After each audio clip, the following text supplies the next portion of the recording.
fully understand how disastrous this has gotten. So, all right, just across Bloomberg, I'm reading the version of the story always just crosses the news. Today. Always. And the story says U.S. President Donald Trump signaled that his administration is ready to consider fresh tariffs on agricultural imports, including Canadian fertilizer and Indian rice, as he confronted farmers' complaints about cheap foreign goods undercutting U.S. producers, according to Shut your mouth, stinking right now. We're talking to you. So interesting that you should mention India there. And Trump feeling betrayed and angered by that relationship. So, the Indian farmers is obviously paying a price for the geopolitical realities of that. Well, Modi is kind of dependent on the global stage, and sometimes he seems to be aligned with the United States, and sometimes he seems to be aligned with our economic competitors, China and Russia. And his explanation is, I'm doing what I believe is best for my nation. Now, I don't know whether he is. I don't know if I was an Indian citizen, whether I'd be supportive of Modi, but I can respect that position. I'm just saying that if Trump responds to that, that relationship going south, and then that directly affects the pocketbook of Modi's Indian farmers. Right, because he personalizes everything, correct, as we well know. Correct. Yeah. So, when Marjorie Taylor Greene, if anybody missed it, you should go back and grab the clips off of, it was a contentious interview, by the way, but she laid it out about how her not signing off on something he wanted her to sign off on resulted in him coming after her full barrel, which we all know that's what he's like. So, that's just an example. If you don't show the proper deference to this president, U.S. policy could change as a result of that interpersonal relationship. And I guess that happens anyway in geopolitics. But I think he's taken it to a whole new level. Right. Thank you, David. Tiger, are you back? I'm not being audible now? Not 100%, but well enough. Go ahead. Let me try again. Maybe now it's better. Much. Thank you. Yeah, I'm at an airport and I have a new pair of headphones, so it's not functioning correctly. Anyway, let's get into the topics. I like this topic. So I want to talk about this from two different aspects. The first one is that whether the tariffs is working from the American first perspective. Any tariff war or raising of tariff for trade relationship balancing, you should anticipate the goal is protectionism, which means there are certain industries in your country that you would like to protect the domestic market for, as well as to hopefully drive up the investment into those sectors. And as a byproduct of any tariff war, you should expect retaliation against your sectors that do not need protection. In this case, the agricultural industry of the United States has long been an industry where the United States enjoys a competitive advantage. So to ask whether the tariffs is working, you shouldn't focus on the agricultural sector, because if tariffs are working, you should expect that your domestic farmers will be hurt from these tariff policies. The real litmus test for whether the tariffs are working, I think there are two major aspects in this. The first one is, if we try to understand these tariffs, is to try to protect American industry. The question we should be asking is whether American industry will be helped by these tariffs. And judging from, there are conflicting signals right now. If you're looking at the investment that's been going into the U.S. industries, then the tariffs are definitely working. You see amount of investment being made into manufacturing and in some critical mineral production and other, steel, metallurgy, those kind of industries. And of course, but on the other side, there's a conflicting signal that the productivity of U.S. manufacturing, together with the employment situation in U.S. industries, has not looking like it's being helped. So we're seeing a continuing decline in most of American manufacturing industries, as well as the shrinking payroll for these industries. So whether the tariffs are working in this regard will probably take some longer time to manifest itself. The second part is whether these tariffs are helping with U.S. You fucking jack it to the dry cleaner, bitch. And again, there's a law, I forgot the name of which, but it's an undergraduate economic course. There sometimes, if you set a lower tax rate, would increase. There's an optimum tax rate that you can set to maximize your short-term tax revenue. And, nobody really knows whether America's tariff level is at that maximum or whether it's low or too high to reach that maximum.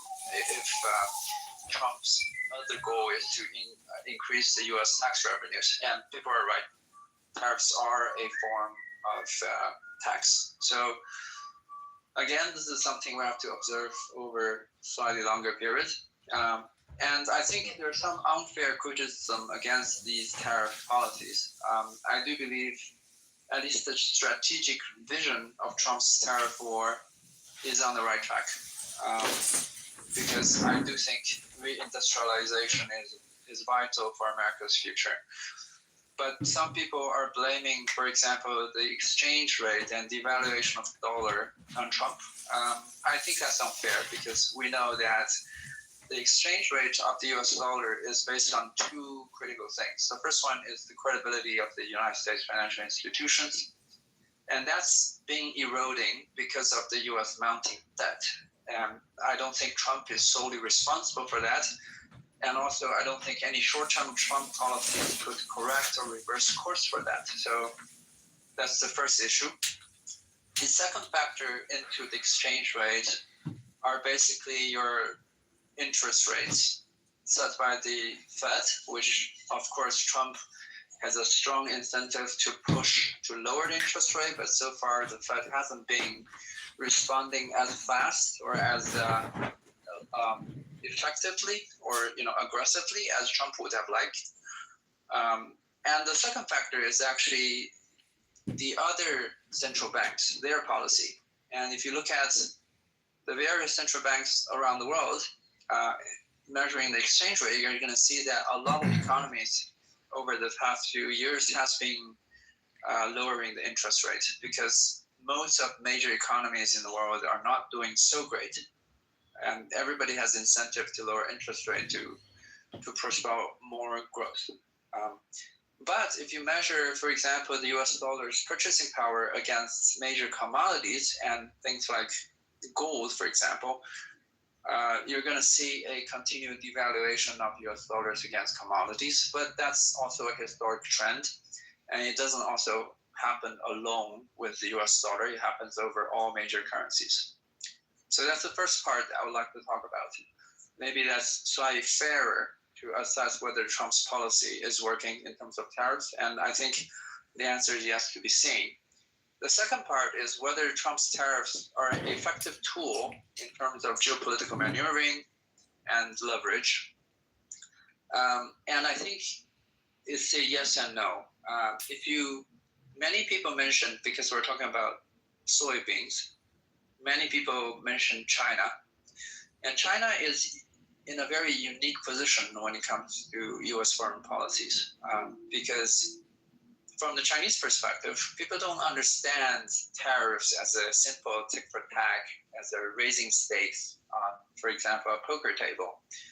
People in China look at tariffs from the perspective of leverage, which is if, for example, the US starts to restrict Chinese import Would China They have just don't answer it. They have a shit ton of money. And why are you US, guys for example, criticizing start to another people limit when you guys are the amount the of most scattered soybeans, or religion? making it more difficult You don't for China understand. or forcing China to have I'm so to sorry, but what? retaliate Yeah, that's against fine. Just be for quiet. China to have alternatives to satisfy soybean Yes, remember that's what we're demands. talking All about. right, just be But quiet. clearly, the agricultural goods is not a very high barrier to entry industry, right?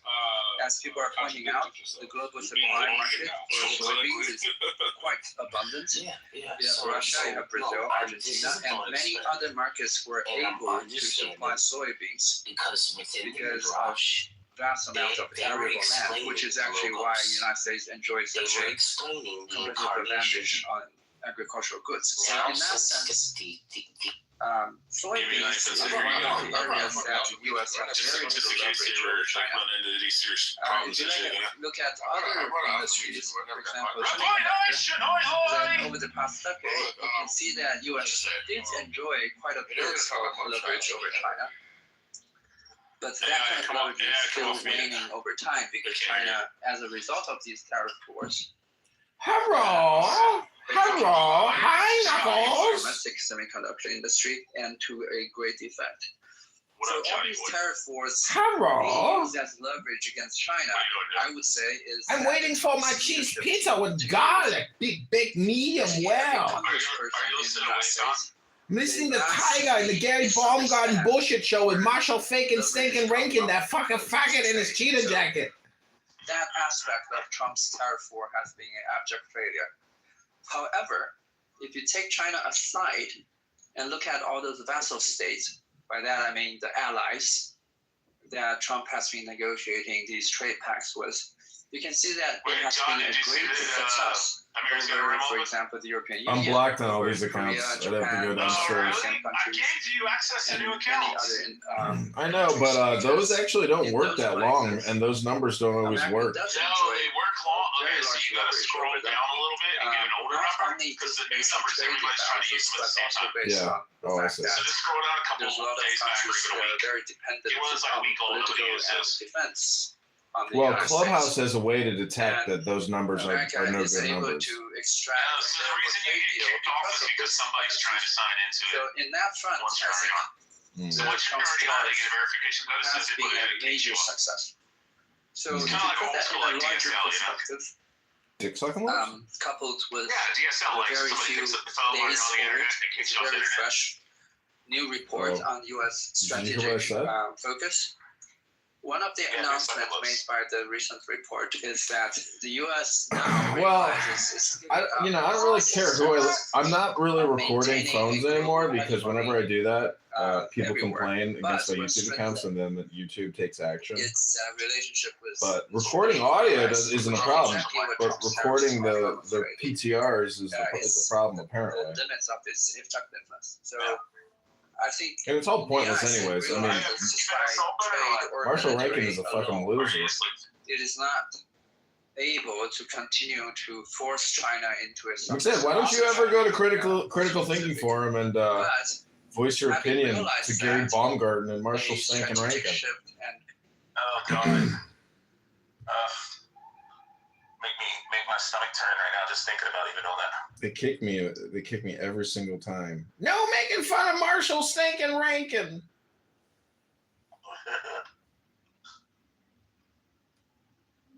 Right. Like I said, I have a friend that likes to say, got it. It's a little bit like saying, right. Got it? Got it. Got it. Got it. Well, I'm gonna take a big Hold old beer right on, now, you guys. too long. Say what now? Safe. I'll listen. So McZed, Have a doctor check that out. McZed, What's up? you are a debt attorney. Do you think that, how do you view the national debt? I mean, you don't think there will be a austerity or not austerity, but do you think there will be a debt jubilee? How do you deal with, do you just keep adding to it and just keep going because the rest of the world is everyone's operating off of the same currency system essentially because it's all relative, it's global. Meaning like we're not a banana republic yet, but if we do become a banana republic, other current banana republics will just become super banana republics. I think that debt is a certain kind of a social problem. Mhm. That it's part of social cohesion. People rely on each other. They have faith and trust and credit with each other. But that naturally humans err more than they succeed. So even though we try to secure debt and we want every debt to be repaid, they don't. And I think the measure of like a civil society is how you deal with bankruptcy. Bankruptcy itself being like a protection to avoid the debtors' prisons they had in like Victorian England. That's like one insight. But there is just like a broader macro problem of all the debt accumulating and continuing to roll over. So I really do hold by a jubilee. I think they tried to deal with it by like a stimulus. They tried to do a more convoluted solution. They said like, oh, there's too much debt, so just give people more money. That'll devalue the debt by recycling the money. But the truth is you just need to cancel the debt, which again is a legal issue. The only way debt gets recovered is because of the court's recognition of it. The court says we're no longer recognizing debt issued or due by such and such date on whatever criteria. The debt ends, and you get the plus of a year of rest for the world. They get to know what it's like to live without debt. And then, by the way, here's the other thing, like if you're really terrified of this debtless world, the debt continues after the Jubilee. The Jubilee just resolves the past debts that have been holding people down. And then they're going to find new ways to hold themselves down. And new innovators will benefit off of their indebtedness. Well, I don't know. That's like saying nothing, actually, because it doesn't change the pre-existing set of conditions, even if you wipe the debt. And they're not going to wipe student loan debt. They're not going to wipe mortgage debt. They'll wipe the national deficit or the national debt. But one way to do that is to just take from the population. Like your Jubilee might not be this free-for-all. They might just say, oh, okay, hey, 25% of all 401ks. Yeah, no, my debt forgiveness takes from the creditor. The creditors anticipate returns. That's what they're trading on. That's the value that puffs them up. I would be devaluing them. I'd say you thought you were going to get $1 million, billion, trillion over the next 50 years. Turns out you get zero, and you have it till 2 years to leave. Okay, so the U.S. stock market, total market cap of all stocks combined, let's say it's 200 trillion. And let's say the total debt that all those corporations hold, let's say it's 50 trillion. I don't know these numbers, just top of my head. And then you have all the private loans, all the student loans, all the mortgages, all the credit card debt. So what my point is if you cancel, let's say, $10 trillion in debt, you can expect $10 trillion in the stock market plus in market cap to immediately disappear. So it always comes out in basically in the retirements. And so it's not what people think it is. The debt jubilee will just mean that the people who thought they had a retirement have less to spend in retirement. That's all it really means. And then everyone's debt free. I forget that. No, not everyone is debt free. This is just a negotiation to keep it going day to day. No, I'm saying, This doesn't in what. a simple jubilee, all the debts end. So, Right. But that's thousands of years ago in a. Apple has cash reserves, but Google's debt, Facebook's debt, Twitter's debt, your personal debt, credit card debt, mortgage debt, student loan debt, all of that debt becomes a legal non-reality. You can no longer collect on it. It results in a stimulus to all of the Got it. debt service. Right. Got it. But the thing is, you're making an all or nothing statement, which basically means nothing, because if there is some type of, What all or nothing statement? you're saying all the debt's wiped away. That's an all or nothing statement. What That's how laws work. I get it, but you're applying this to every corporation, etc. This is going to be a very specific. Corporations exist by simple rules like this. I get it, but if the U.S. government ever takes the steps to nullify debt, it's a very specific program, just like all these acts and all these programs. So your fantastic comic book Bible version of a debt jubilee as I said earlier, means fucking nothing. Got it? Right. The American debt forgiveness policy has not been done. What they want to do is up for grabs. And yes, I have a pitch. Forgive the debt.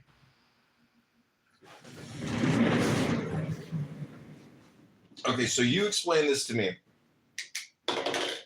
Everything I think can be analoged into a pizza parlor. So right now with the SNAP Nutritional Assistance Program, people on, let's say a family of 4 or a single mother of 4, she's getting, let's say, $1,300 a month. Do you realize that we as a society are borrowing so that woman can use Amazon Fresh and Amazon Whole Foods to order $1,300 of food delivered to her front door every month as an individual, receiving that benefit that we have to borrow and spend on so she can get that benefit.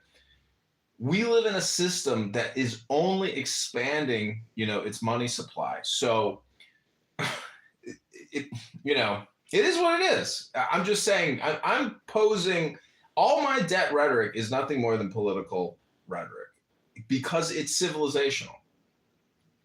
Well, I don't know. It feels like you're a little cautious to look into the area and pick a side. Like, for example, I'm totally in favor of, capitalism and debt and financing and interest rates. I hear all of the arguments, they make sense to me. I just also think that humanity benefits from a debt forgiveness cycle. There's a book that talks about his theory of the origin of debt and credit as a makeup of society. And he sees debt, or really debt forgiveness, as a recipe for the destruction of the society. That when the people, the farmers or whatever, far off villages, find the debt burden too large, then they allow in enemies. They're no longer loyal to the sovereign that's supposedly protecting them and that they owe money to.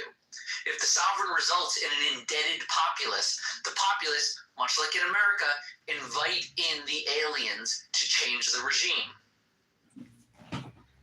Got it. And so our government... Debt forgiveness is rather a prophylactic to strengthen your society, an awareness that there are difficulties upon the peasants and the gentry that invite in destruction of the order of the state. Thus, to preserve the state, the best course of action is to habitually end the debt. Mm-hmm. Yeah. It sounds like a nice concept, but... Well, it's historically sound. I know, but with what we have in terms of modern credit score systems,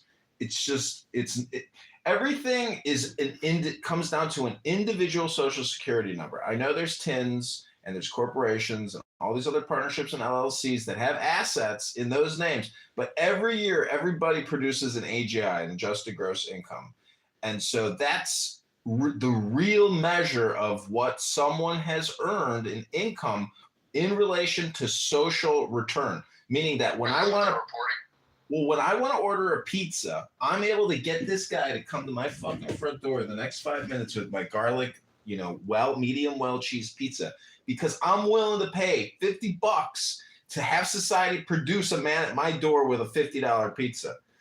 And so that's what we're all working. It's pricey nowadays. And so we are all working to save in order to ask society to produce this service or this product on demand instantaneously because I saved that money to get you to produce it, or I borrowed it to get you to produce it. So what I'm saying is the social cohesion will eventually, in this banana republic, just like in Venezuela, erode enough to either where you're going to die because society kills you and you get, you didn't relax on the train and you got lit on fire. Oh, my pizza's here. Hey, this is John.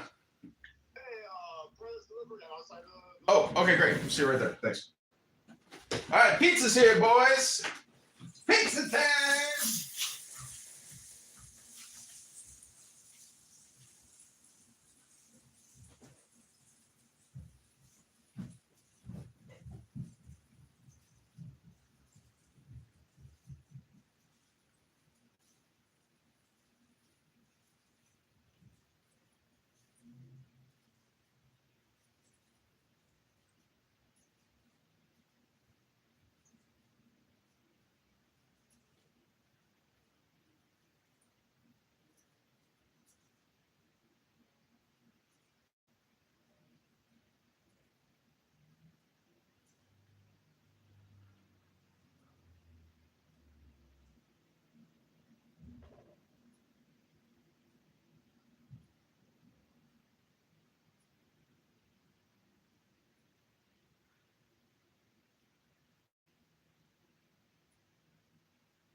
Hello?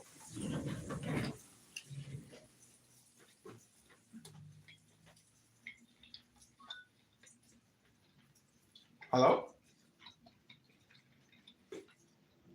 Hello? Deal with people becoming homeowners, had to deal with all of those things. And when you really think about what we are doing to free people, when people meet Christ, they meet the liberator.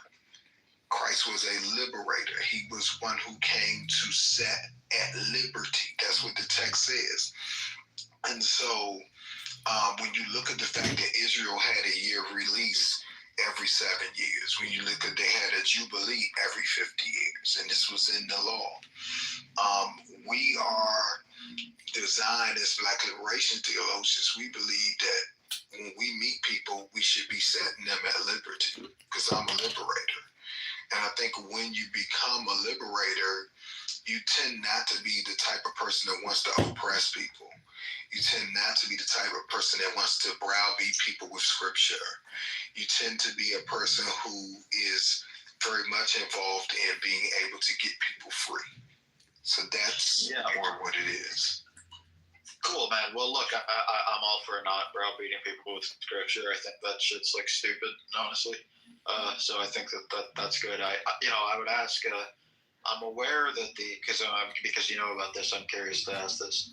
I'm aware that the Romans did debt forgiveness at times. It was kind of a crude economic mechanism because they had this great underclass in the city of Rome that was just multi-generationally poor, and because they were saddled with these generational debts, and it was causing like unrest, so they would just issue this like debt forgiveness, like that completely cleared, which doesn't really exist in the modern world, but I know the Romans did it. You're telling me that they did that in ancient Israel as well? Oh yeah, it's scripture. You got to go back and read it. And in scripture, this was what was commanded. And I think that even when you look at our system, whereas, we can't hold people to debts that are more than 7 years old, they have to take it off your credit report. It's very similar to that. And not to mention even on a level of interpersonal relationships, in order for you to when you do someone wrong, what do you say? You say, hey, man, you owe me an apology. Well, when you owe someone something, that's a financial term, right? You owe them an apology because you did something wrong to them. You're in their debt, right? And so because you're in their debt, now we're talking financial terms, in order to get them to release the debt from you, what do you have to do? Hey, man, forgive me, Greg. I shouldn't have said that. I was wrong. It's not in my character, and I won't do it again. And then you release me, and you say, okay, Doc, I'm going to let you go. Let's just move on from here. Well, I just cleared the debt out the way.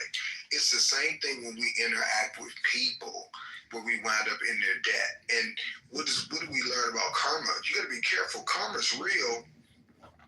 But if you don't release people, you don't forgive people, when the karma comes to get them, it's going to get you too because you're still holding on to it. So it's literally. Doctor, how do we liberate Marshall from that cheetah jacket? It looks like it came from the Goodwill 20 years ago. It's disgusting, Marshall. Take it to the dry cleaner, clean it up. It looks filthy. Stick on topic, like you always do.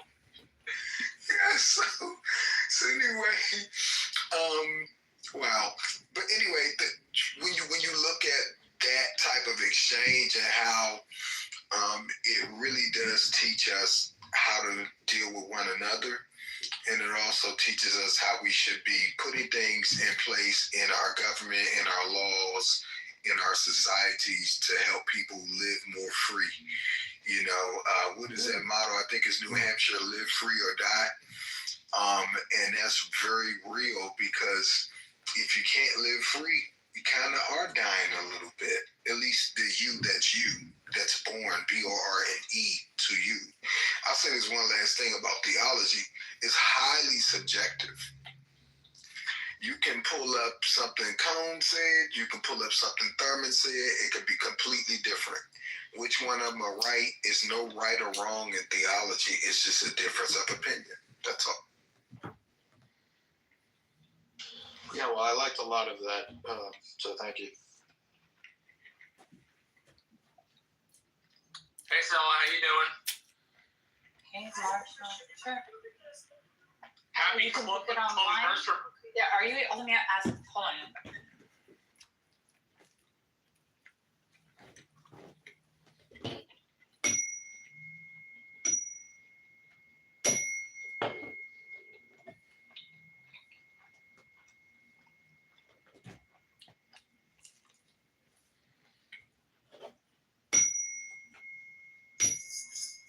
Sorry, I'm not working on library. I'm almost done.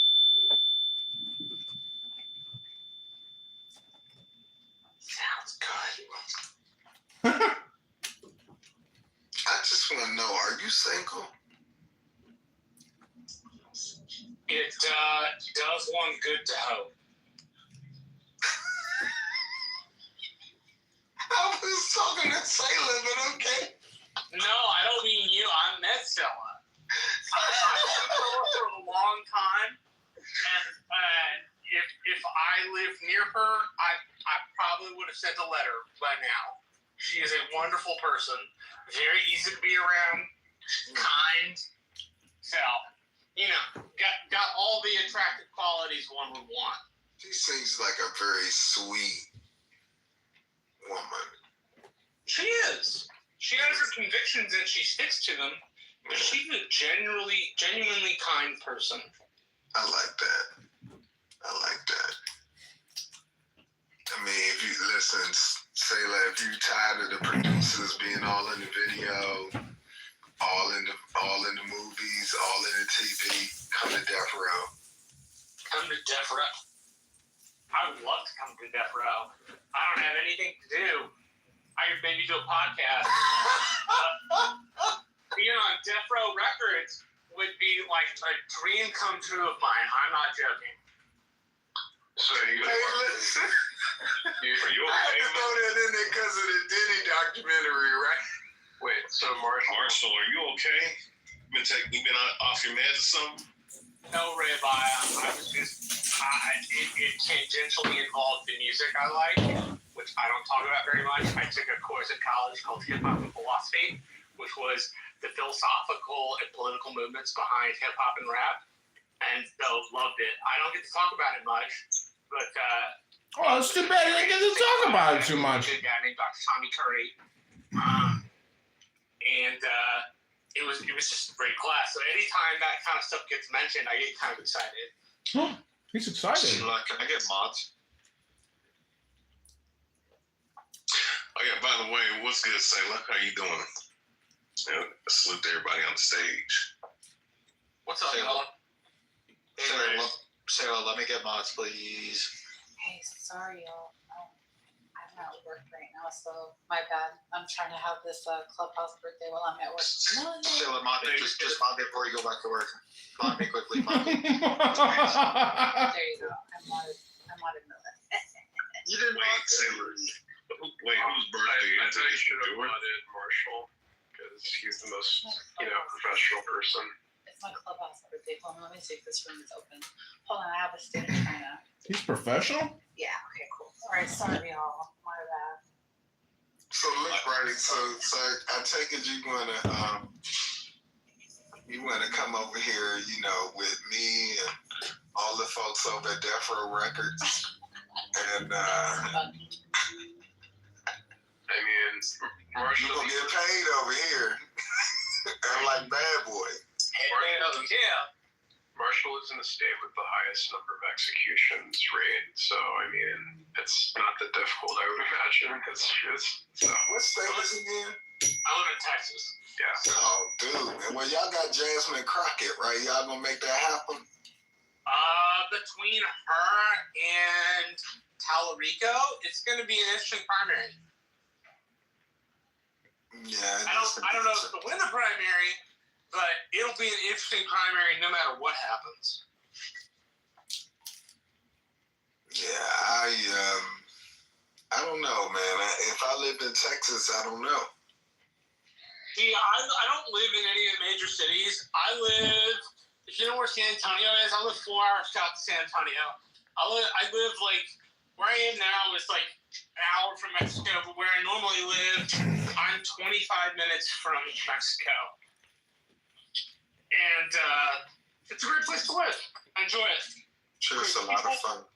Yeah, great people, great food, great booze. It's a little hot here, but other than that, you know, it's a great place to live.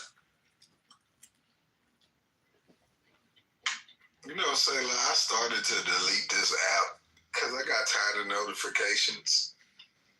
But you were one of the rooms I like to come in and actually converse and talk to people. I do wonder about some people since Clubhouse has moved on since its pandemic days. You know, you can turn the notifications off, silly. Yeah, I had to. I had thought about just getting rid of that. I built up a big Instagram following from Clubhouse during the pandemic, and then I lost that page, and I had to start all over again from scratch. So, but I just haven't. Daniel, no shenanigans, okay? You gotta promise. Who's Daniel? Daniel's one of my friends who's a lunatic, absolute lunatic. Unless you mod him. If you mod him, there's a chance that he might behave himself, actually. Oh, okay. He doesn't, like there's a chance. But if I I remember him. I remember this guy here. Crazy. Oh, the stuff we used to go back and forth about back then. Yeah, he's nuts. But if I ask him, if I mod him and I ask him to behave, then we should be good to go. So. Why you call yourself Nero? Nero was an evil ruler. He certainly was. Nero was. Caligula was. Oh yeah. But you remember all of the Caesars. Yeah. Like I know that he had the sick fantasy with his one of his spouses that he castrated, young males to take the role of the female. So. Well, it's not like when he married a horse. It's not like when Caligula married a horse. Wait a minute. That's pretty bad too. I mean, I've never really thought of this until now. But Roman marriages required a societal expectation of consummation. Did Caligula do that? He was sick. I'm sure he did. He was sick enough to. Mm-hmm. But Caracalla and Geta in the later empire, they were pretty sick. Yeah, and then you had the fact that Nero killed pretty much every woman in his family could find to keep, the story of him having sex with mom from being spread. So. I mean, he tried to kill his mother 3 times before he had the guard do it. He tried to poison her. He tried to have somebody shoot at her with an arrow or something, and he tried a collapsible boat, and it didn't work. Then he just had the Praetorian Guard execute her. I mean, yeah, we get that what the etymology of the word is, but Nero is still an evil, wicked dictator from Rome. Oh, yeah, no, absolutely. Yeah. You can never hear the word Nero without thinking Rome burns and Nero fiddles. Yep. He was crazy. All those people that I mean, it's interesting, though. You get, all the negative reports in histories where, they make their enemies seem worse. But, yeah, Nero, it was written by his own contemporaries. He was pretty fucked up. Yeah, he was. It's not even the shit you see in 300 where it's they antagonize. You saw the movie 300, you'd think that the Persians were, just completely, dominant for, imperialism specifically.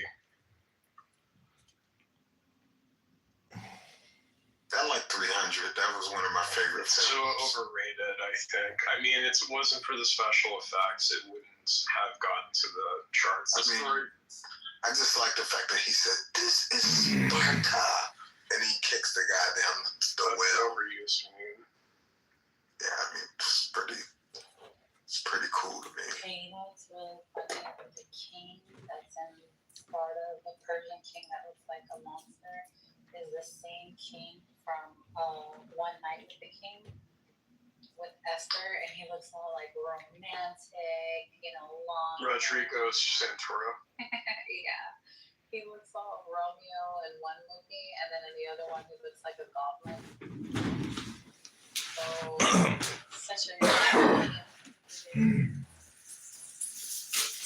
Europeans.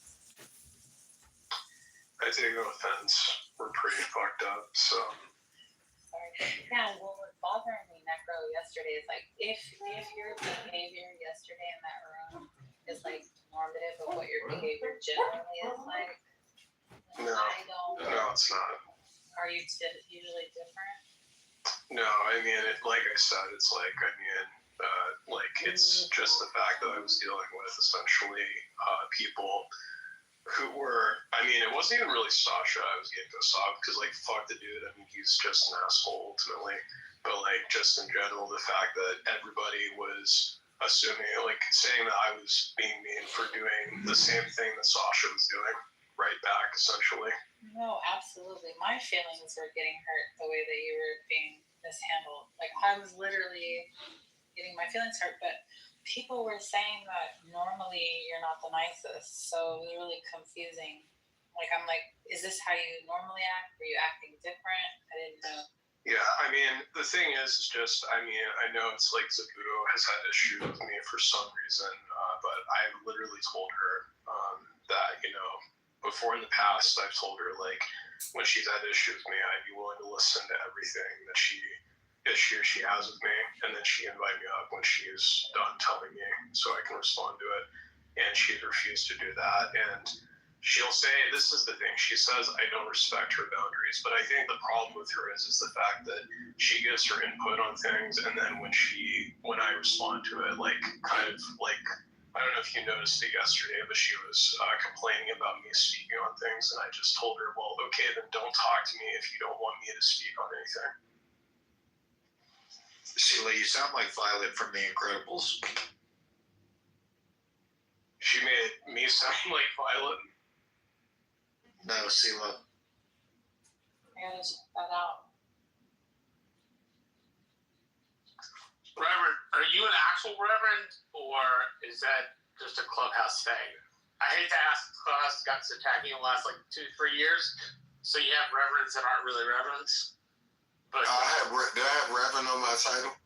Yes, sir, you did. Maybe some old clubhouse thing. No, I'm a real reverend.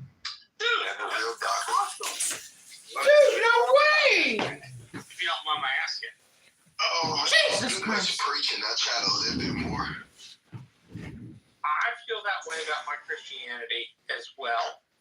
I feel It's more about living it. I believe when the scripture says wine is for making merry and a feast is for Ah, right for some wine, actually. I take that to heart.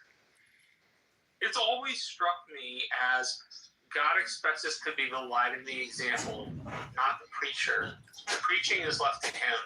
Not preaching is such a small part of it.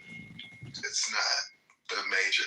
The thing of it is we're all assigned the ministry of reconciliation. We all have responsibility to be our full selves. Be who you are. Be who God made you to be. And you get to decide who that is.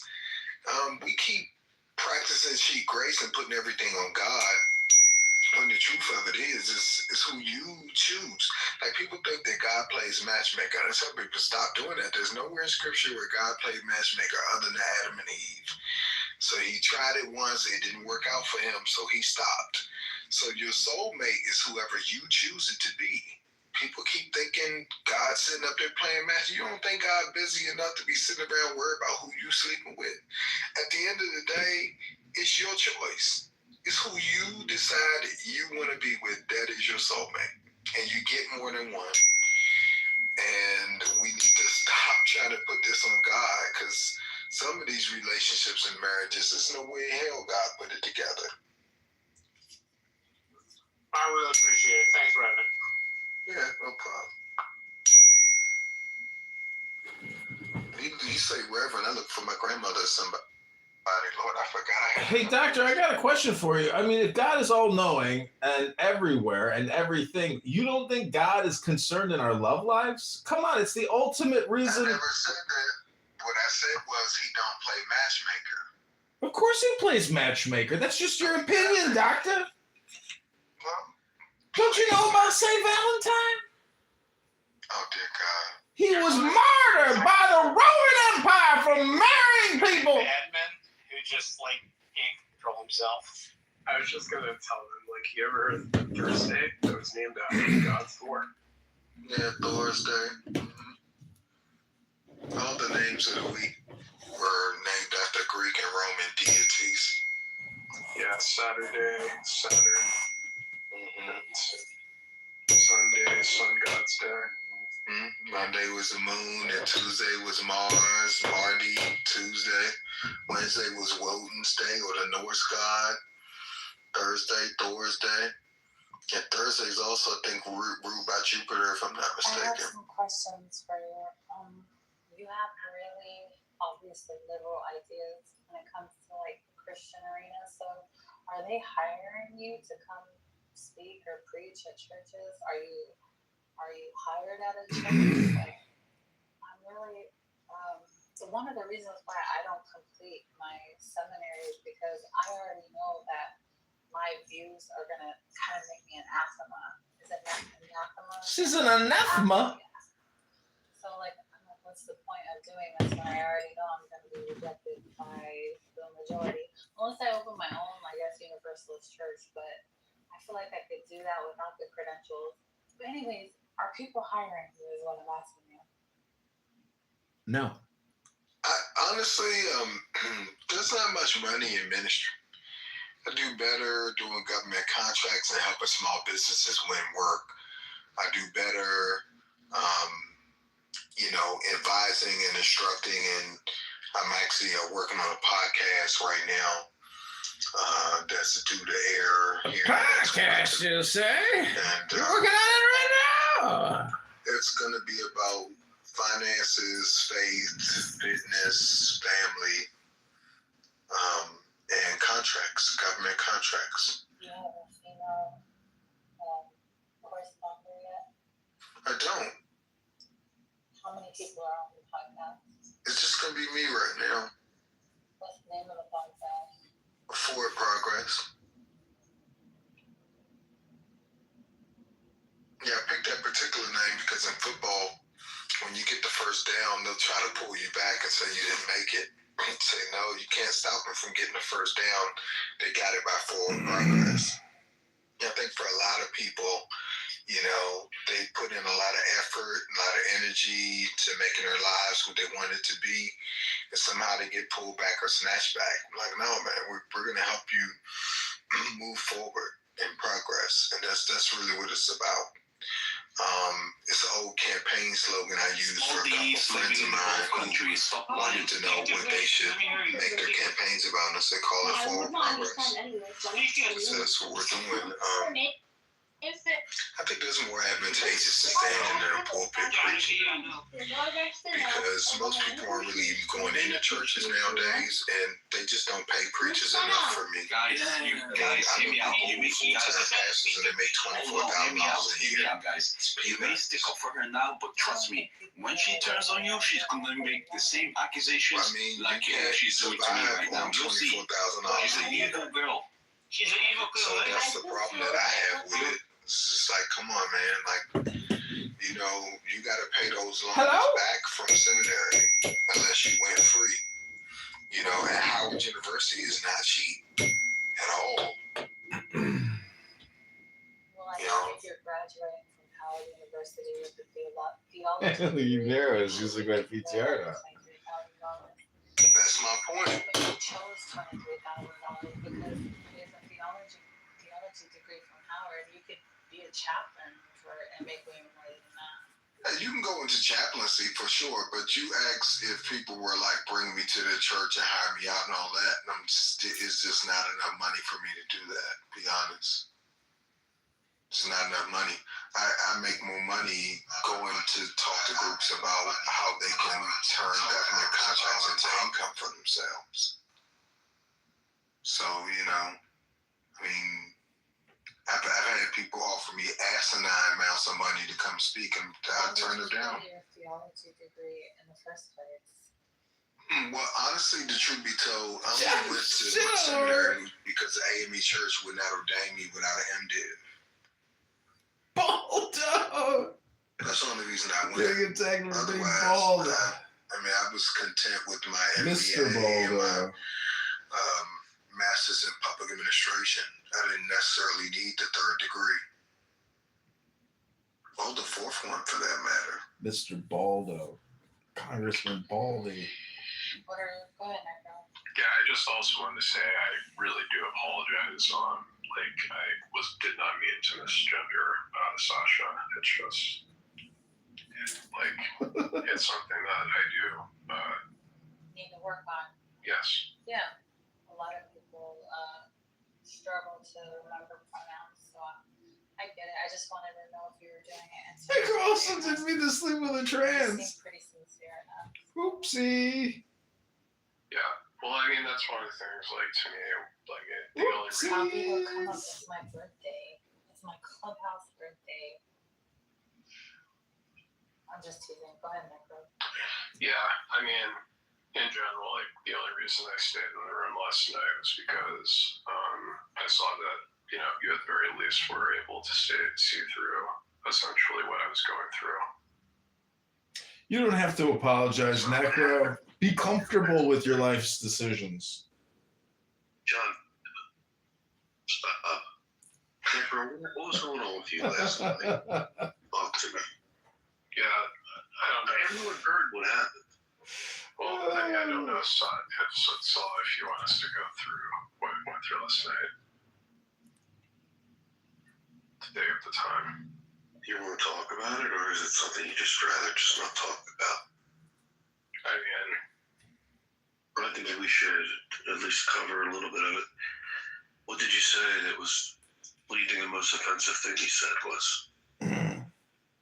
well, I think essentially, like, I mean, a lot of the frustration that I gave, I mean, I think the stuff that I was really intentionally, the only time I was being deliberately disrespectful was when I was doing the same shit that Sasha was doing, pretty much. What that was? Like calling him, like, stupid, and, you know, pretty much just throwing the typical insults that he calls people, or she calls people. Does she call people trannies? No. Did you attack her transgender? No. No, I would just, you would say, start off saying she, and then forget and start saying he by accident. But I know that, like, I know people in my own life that She's dangerous, I'm telling you. She goes around. She goes around and she lies well. Like, legit, she lies well. Watch out, bro, Scar. She goes around here accusing people of being pedophiles, rapists, and people believe her for some strange reason. She's a good liar. She's a good liar, eh? She's an evil girl, I'm telling you. Invite her back. Which girl is this? Which angel? I already reported their account anyway. So, have we gotten She has to... another account. Have we got... Their account is Tash. Have we gotten to the 29 questions? Have we finished it? I don't know, man. I ain't got... What a long day, Diego and Brincesia. Kitover. Yo, Yeah. Brincesia. You know your YouTube does not work. I know the audio's... My mic is broken. Like, you're recording with no audio, man. I know, but, you know, it's okay. Whatever. Who cares? Like, you know, so many videos anyways. What's the difference? No, that's pretty sad because it's been like that for a while now. I know. I was trying to figure out which phone it was. I'm still a little confused. No, I think it's YouTube. I think they banned you. You think YouTube is silencing me? That's what I thought too. Yeah, for sure. They're just like, this guy is so annoying. We don't want his audio, but he can create video. That's so funny. Diego, did you enjoy the takeover of your room? I know you like when people go crazy in your room like that.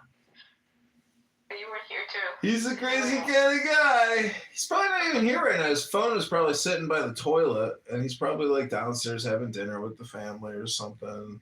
Yeah, probably. Well, you've been here all day long. You've accomplished so many questions and so much typing and note taking. Well, I'm still depressed over my face, so it makes no difference to me. Bravo. Well, just congratulating you, Scarface. Great work on another solid day of hard work here in the Clown House Industrial Complex. You're really excelling and clowning around. Fantastic work. And Dr. Diego, chief ringleader of the circus, congratulations. You're doing excellent work as well. And as the head of the Clown House, thank you, community. What was it? Oh, it's working now. Good job. You fixed it. Yeah, it's. I think it's my main phone, like my new phone, which is very upsetting because it's an expensive phone, and people on this app always tell me your mic sucks. Maybe it's not. Well, you fixed it. You'll figure it out. I think it's a different phone. Anyways, thank you so very much, and I wish you all the best. Great work. Good job. Ugh, I bought a new Zen bell, and it's not really zenning. Honestly, Smook is exhausting. I'm glad he left, but I wish Simon would come back. Oh, Simon is exhausting. He's so stupid. No. Simon's cool.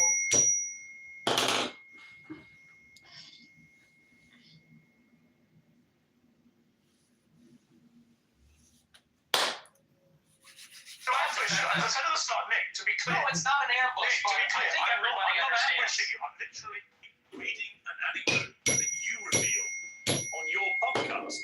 It's you that's put it in the public domain. I know. I'm simply asking you whether my assessment of that, which is that your father didn't want to take you to certain restaurants because of Racist you referred to against as NASCAR drivers. Race. Oh no, I changed it by accident. That's commercial. It's easy because I use Fixer. Here's how I clear my inbox in minutes.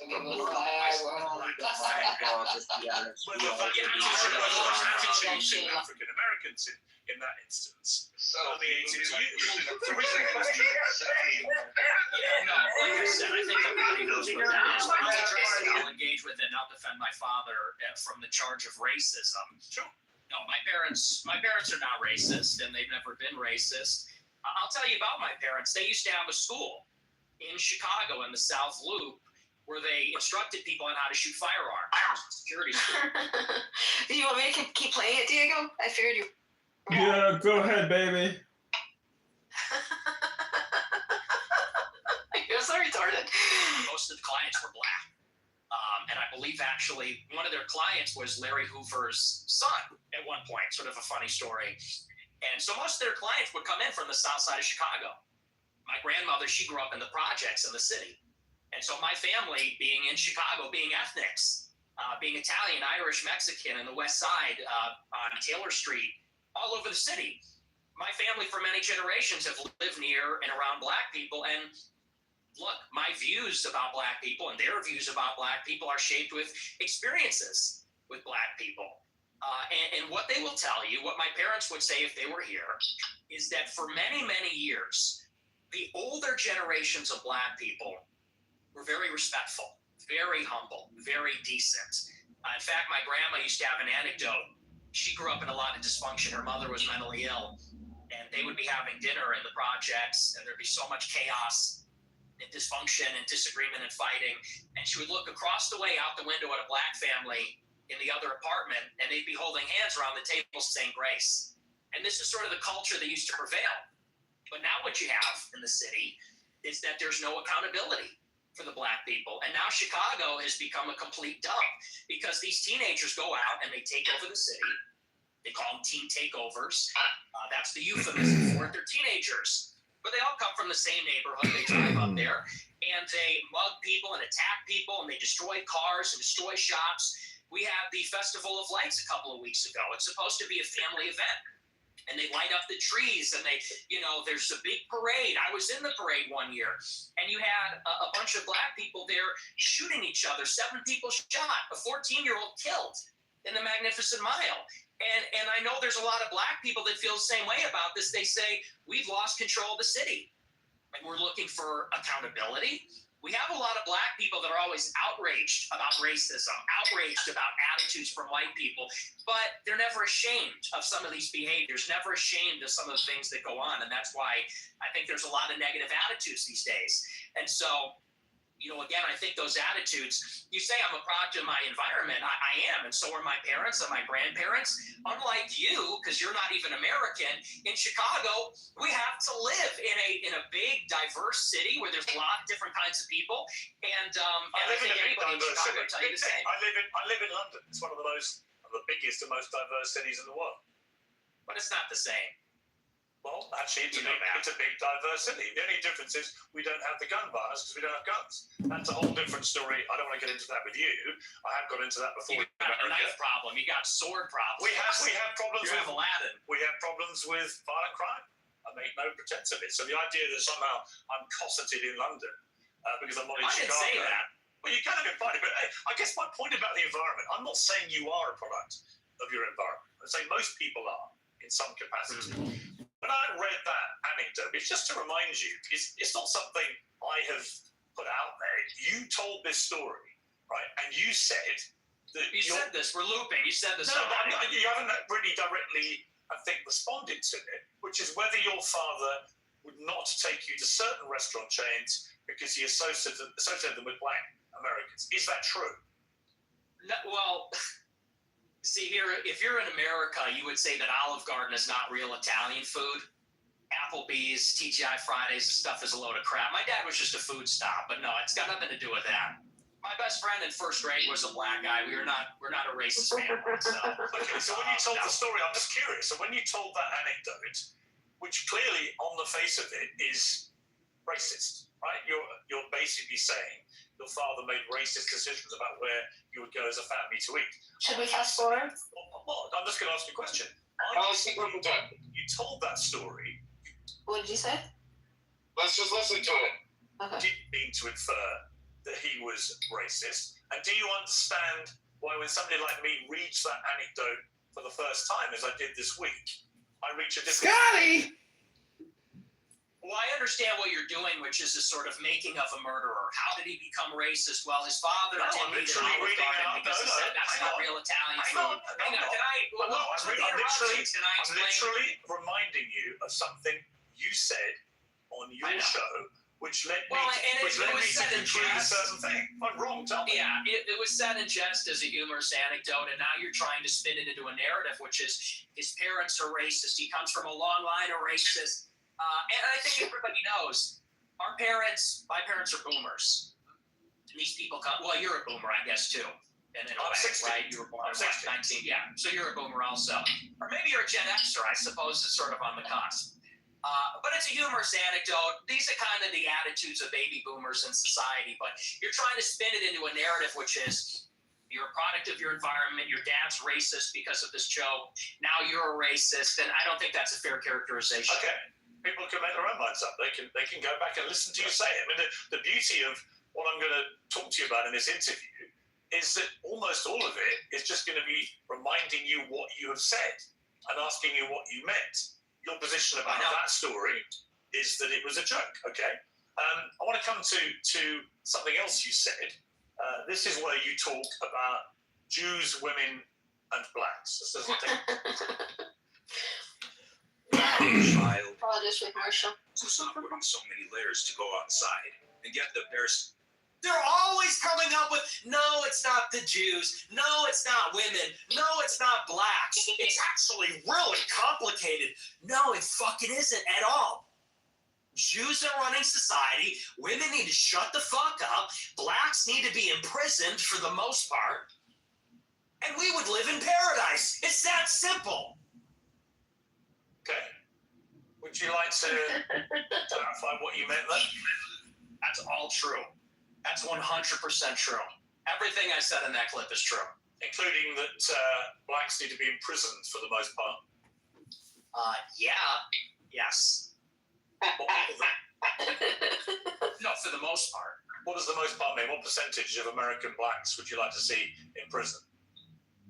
Whatever the percentages of the murderers. I think it's 1 in 20 black men will commit a murder in their lifetime. So maybe let's say that 5%. Oh, so you're talking about black people who murder people?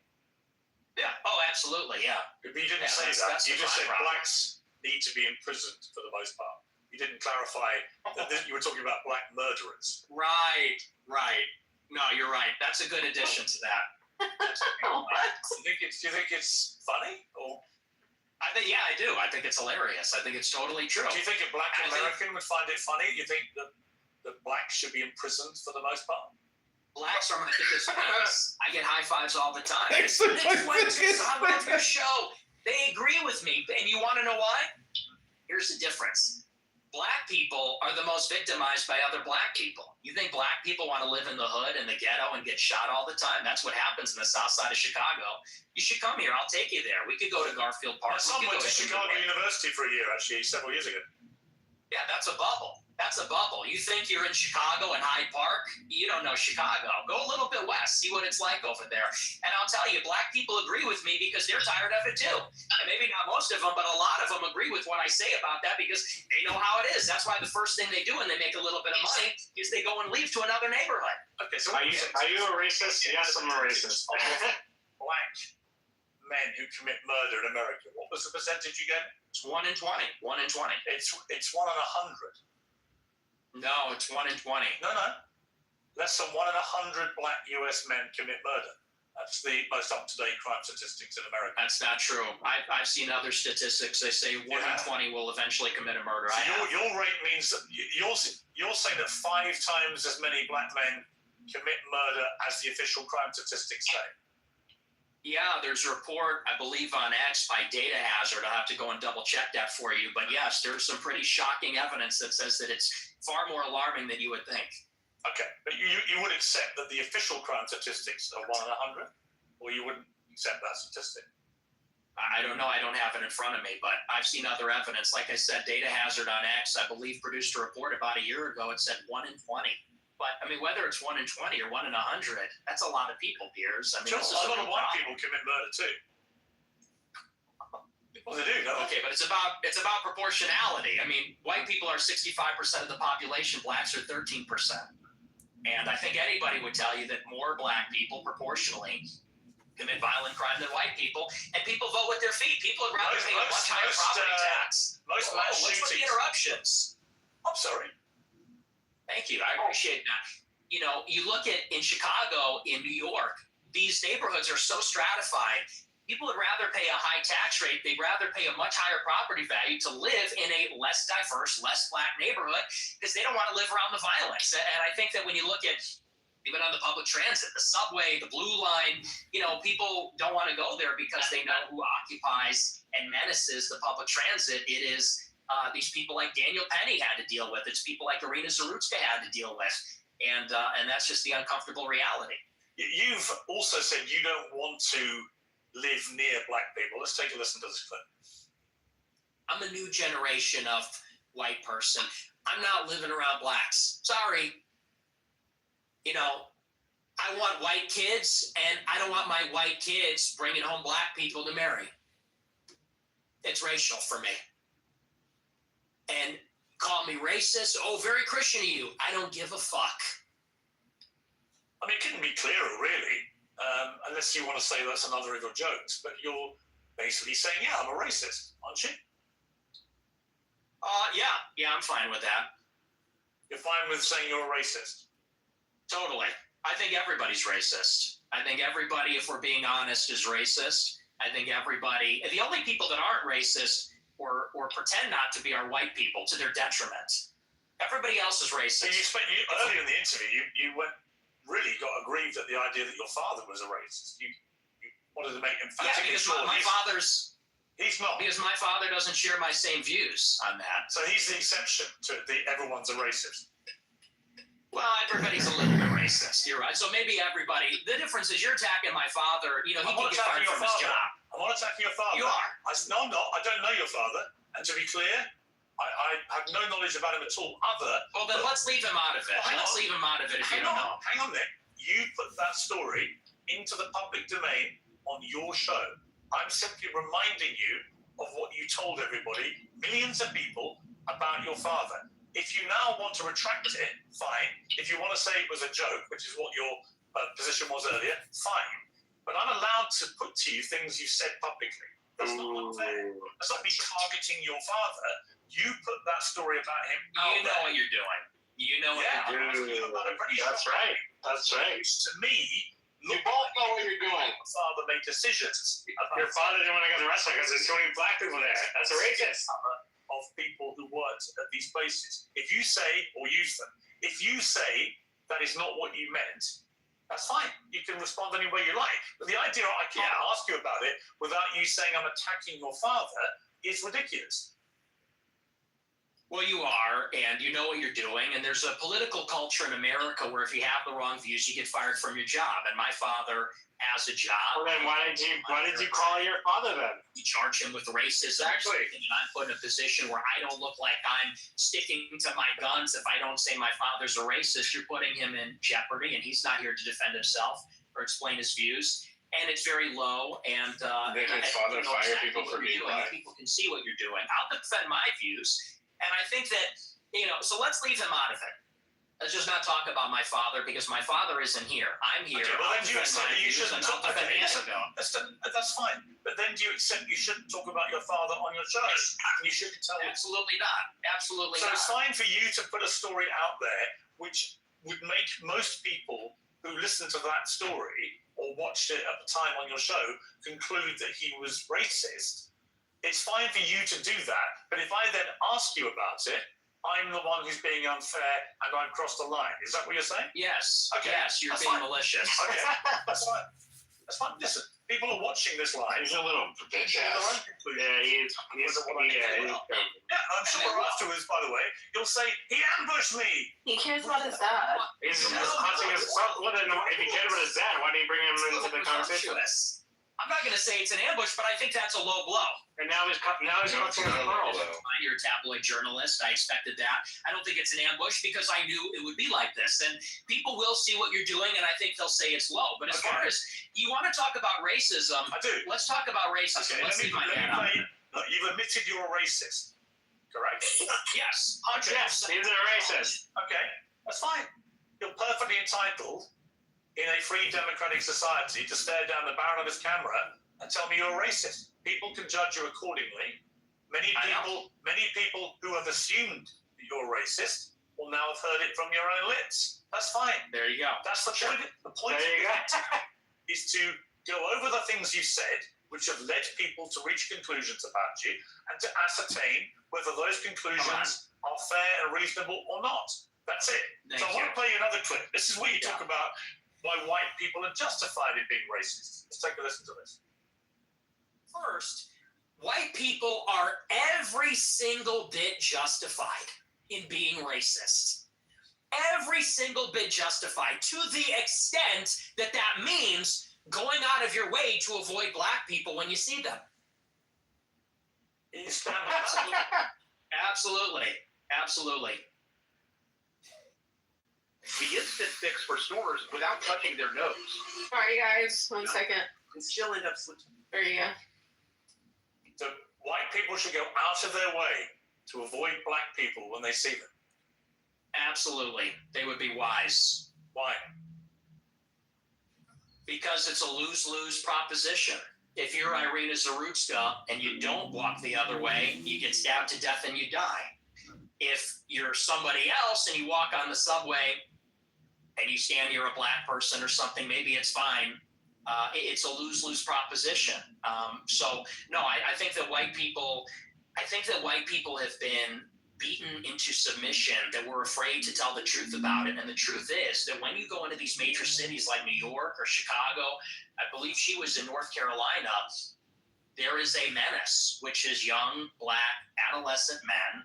They're extremely violent. Racist. And we have been told that we have to pretend like they are every other person. We have to be colorblind to that. And we're supposed to go and be in the midst of all this danger. And I think that at this point, it's gotten out of control. You look at the BLM movement, they said that the reason that black people, are violent, or the reason there's crime, is because of police brutality, or redlining, or all these other things. They said we need to get rid of the police. We need to defund them. And a lot of cities did. A lot of cities like Chicago, for example, the police changed the rules of engagement. They don't chase them. It's not a felony if you steal a certain amount of merchandise. They won't chase them on foot. And now the city's totally up for grabs. And now, whether you're in the Gold Coast, or whether you're on the Mac Mile, or you're in the worst neighborhoods in the city, you might get shot, you might get mugged, someone might run up on you. And I tell my followers, it is better to be perceived as racist or racist and walk the other way and maybe keep your life, than to say, I'm a good anti-racist. I don't mind that this person's making me uncomfortable. Maybe he's looking a little froggy. I'm going to sit down because I'm a good person, and get stabbed, mugged, whatever. Yeah, that's like that scene in Training Day. Like the friendly stranger. There's a crew of them. They do this in Chicago. They stand outside bars. Brendan Fraser and then Salma Hayek or pretend to be Sandra Bullock refuses to cross the street. Remember, because of all the black people. Friendly stranger, and then they mug them. And stupid white people say, "Oh, hi, yeah, nice to meet you." They grin, they laugh, they put up with the nonsense, and then they get mugged, or worse. Sometimes they get executed. And so as a white person, How do you feel about mass shootings at school? I think they're bad. Who do you think commits the majority of the mass shootings? I'm sure it's white people. Right. So how do you feel about that? I think that white people do more antisocial violence. I think black people participate in more gang violence. I think that's the difference. What's the difference to the victims? There's no difference to the victim, but it's a different kind of crime, and it's a different proportion also. Do you know what percentage of white people are school shooters? Per capita. I know that the vast majority of mass shootings in schools in America this century were perpetrated by young white men. And I'm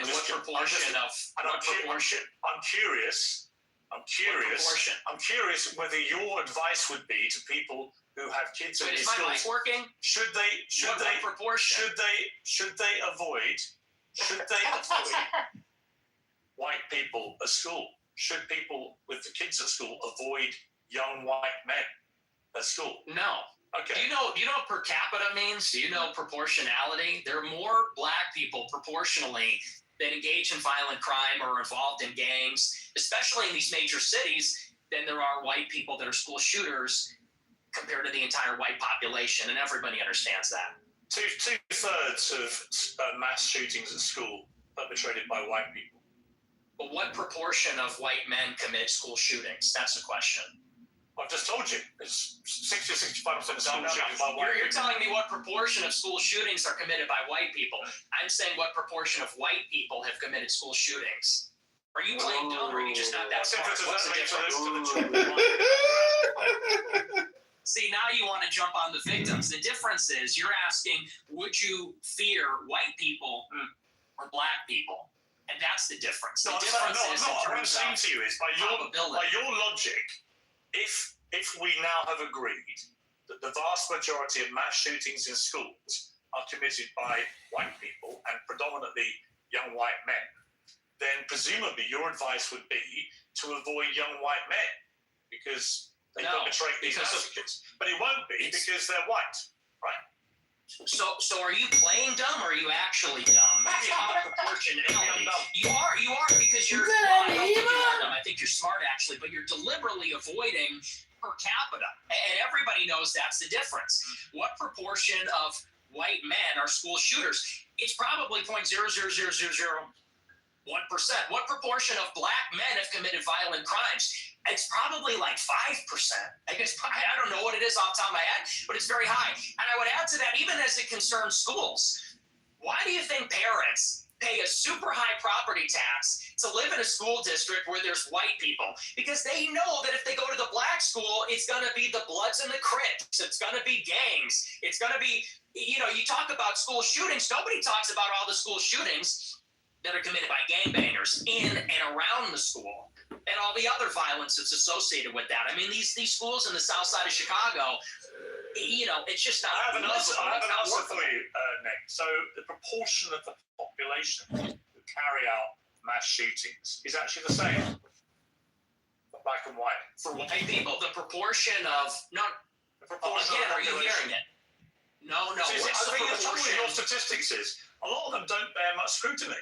We have a bunch of fact checkers checking all this in real time because you do have a tendency to just come out with a little old baloney. And when you say, well, it's true. And when you're confronted with reality, you don't like it. What's the figure? What proportion of white people have committed school shootings? With white people as the denominator and white people that have committed school shootings as the numerator, what's that percentage? For both black and whites, the proportion of the population who carry out mass shootings generally is about the same. No, tell me the number, and yet the only focus of your attention is the black shootings, the black crime. You don't want to live around black people. You want to avoid black people. You don't want interracial marriages or relationships that may produce black people. And yet, when I point out to you that there are many parts of crime in America where actually there's a majority of white people that perpetrate them, you don't care. You don't have any interest in that. It doesn't exercise your mind. Maybe no one's buying this. This argument lost. No one is buying this. Everybody understands per capita, and people can even see what you race ahead and say, well, we're comparing the proportion of white and black school shooters. I said, no, compare the proportion of school shooters that are white versus violent criminals that are black, because that was the basis of the monologue, is that you're very likely, if you encounter black people or a young black man in the city, that you're going to be the victim of a violent crime, of a robbery, a mugging, a car theft, a carjacking, or a murder. That's the difference, and it's about proportionality. And everybody sees past that because we all live in reality. You want to talk about product of your environment? People that live in New York, Chicago, LA, we live in reality. We live in this environment, and we see what it's like. And the threat, the danger, in terms of probability, it's not even comparable. And I would say this, to your point. If you're in a high school and truly, if you see a white person who looks like a little autistic, he's got the SSRI stare, and he reaches for a backpack, people joke and say, run. Similarly, if you see a jalopy pulling up with a bunch of black people in it and they got their pants around the ankles, you're going to run also. And I'm saying the same thing. The difference is, the latter happens much more often. It's much more common. In Chicago, there's like 10,000 carjackings and car thefts every day. It's in the thousands. It happens all the time. How many mass shootings committed by autistic SSRI white people? I don't even know. I mean, it's probably in the single digits in the last decade in this city. That's the difference. And you're really just trying to carry water for liberal ideology. Absolutely. So black crime, so there was way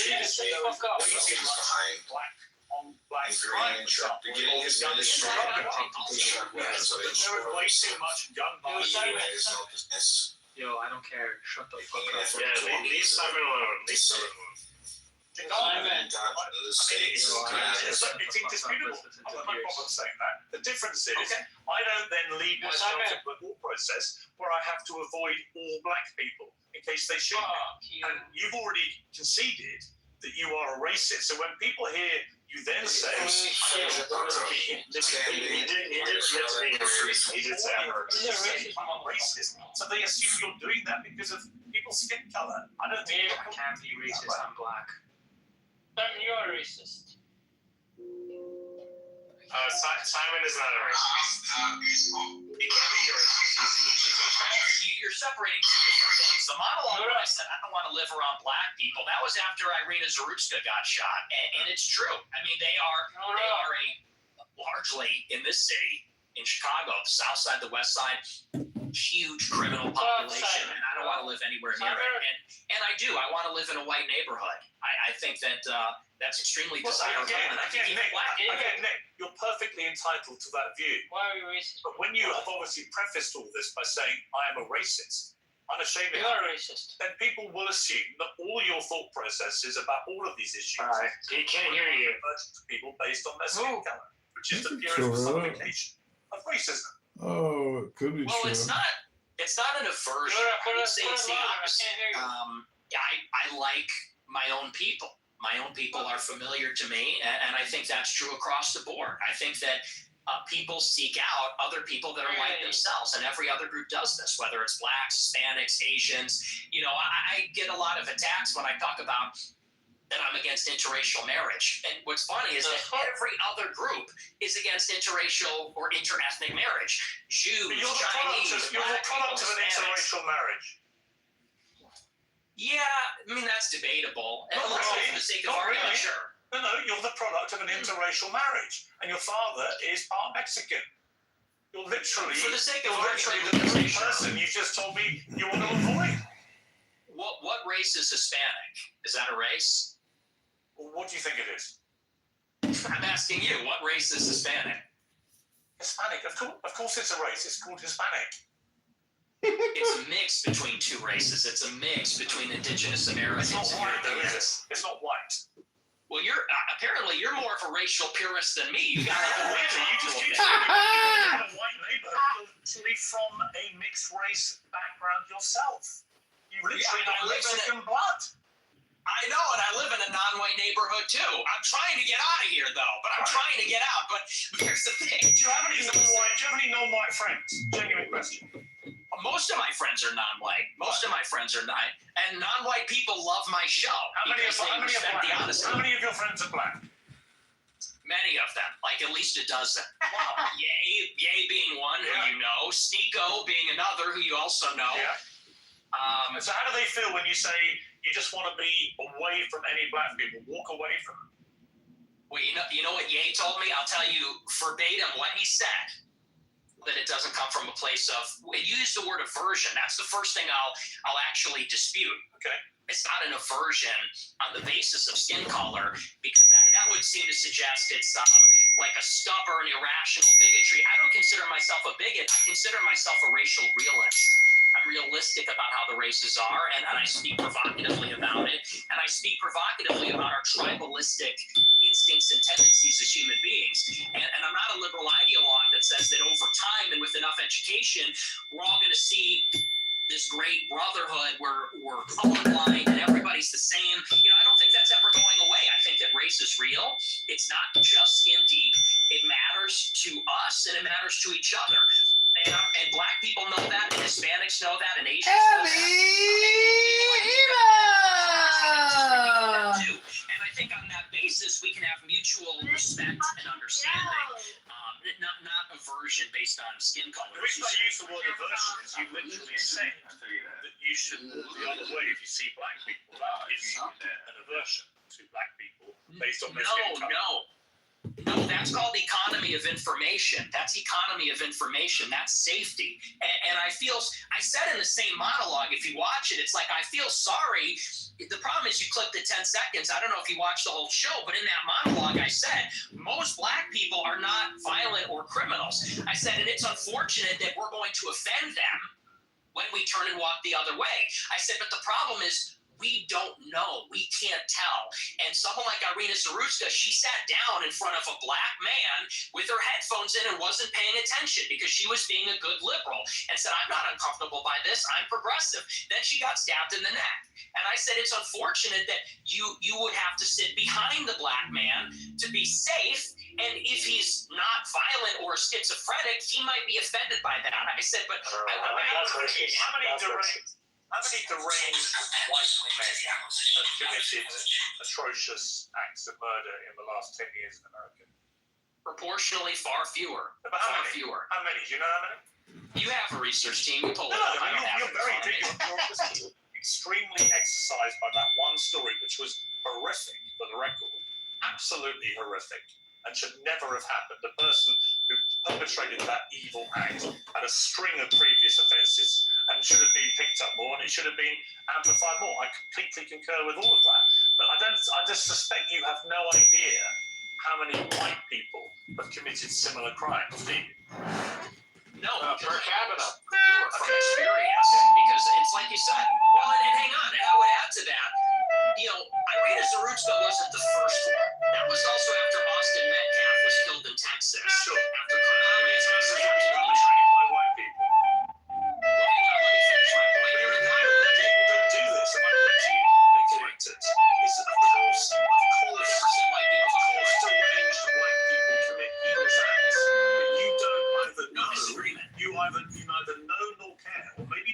Hello? don't care. Hello? Only seem to be focused on black people who commit crimes.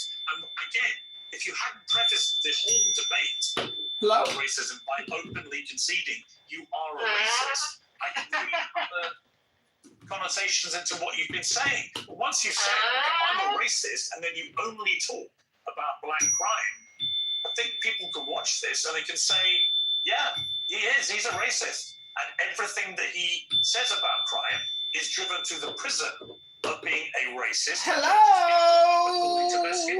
Hello? Well, it's funny because it's quite on the contrary. Hello? And I said this in a similar monologue. You know, the problem is not that I wake up and I walk down the street and I see someone that doesn't look like me and it makes me angry. The problem is there's a pattern of behavior, which we've all seen. Blacks in America have become narcissistic, and they become narcissistic because